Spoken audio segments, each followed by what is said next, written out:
Now, leading into that is the dialogue. A lot of people had problems with the dialogue that felt very, stilted, unhuman, like nobody actually talks like this. And... Yes, to a certain degree, but I think there might be a reason for it. Okay.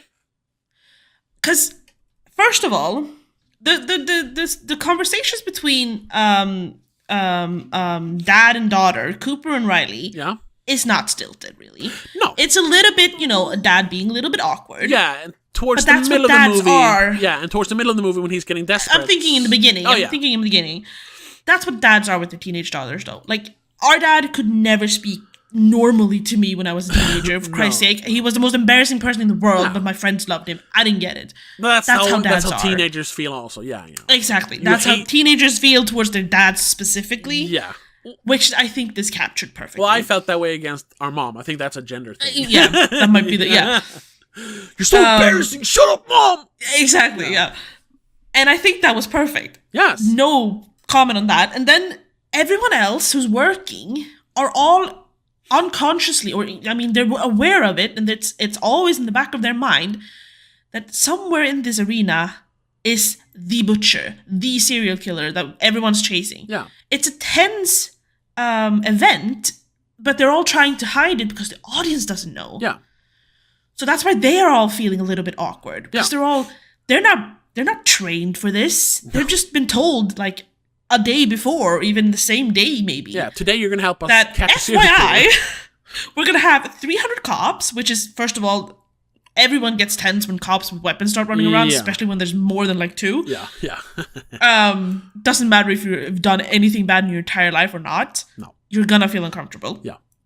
On top of that, you are aware of a murderer running around within the premises.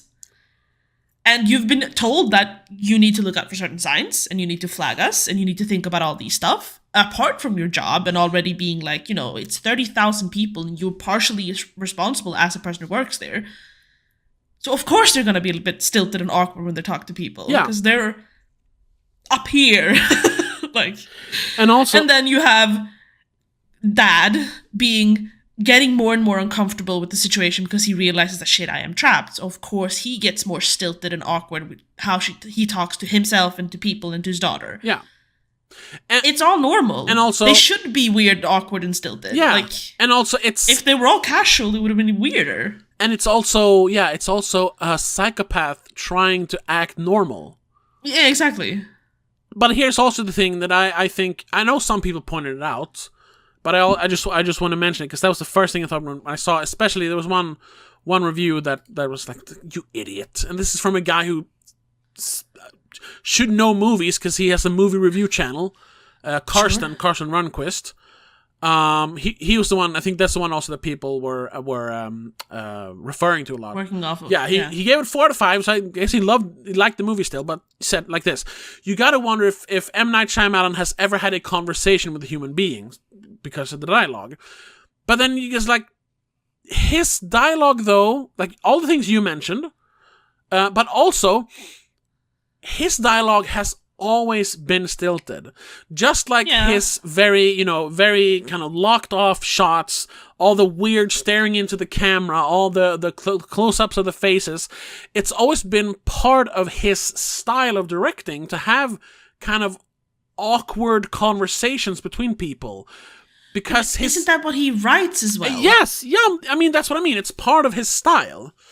Yeah, he likes it when people are awkward. That's how he's good at portraying them. Because every single movie that I'm just thinking now, they're always in a situation where you would feel a little bit awkward. Yeah, like in the Sixth Sense, the marriage is failing. They're having a hard time communicating.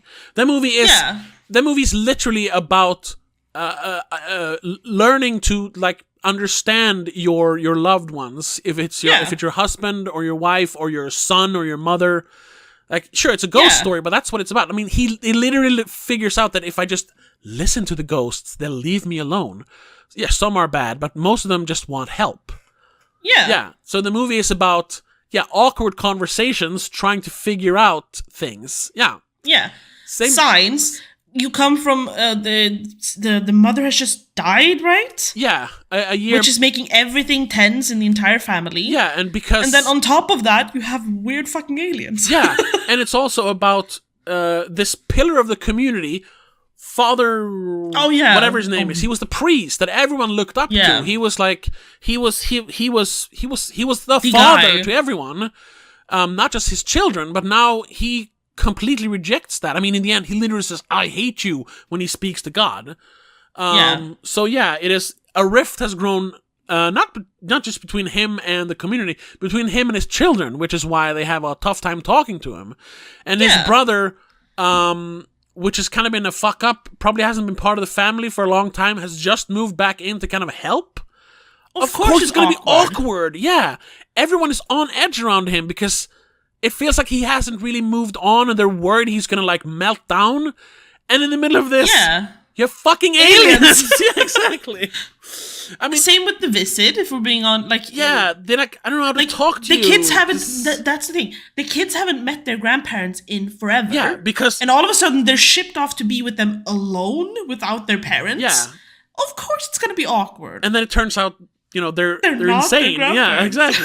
Someone else has been taking over their house. So of course it'll be awkward. Weird. Yeah, like this is a thing in his movies. Yeah. He doesn't write like normal slice of life movies where people are just comfortable, happy, and in love. No. That's not his thing. This is not a romantic comedy. But they're all thrillers in a sense. They're all tense somehow.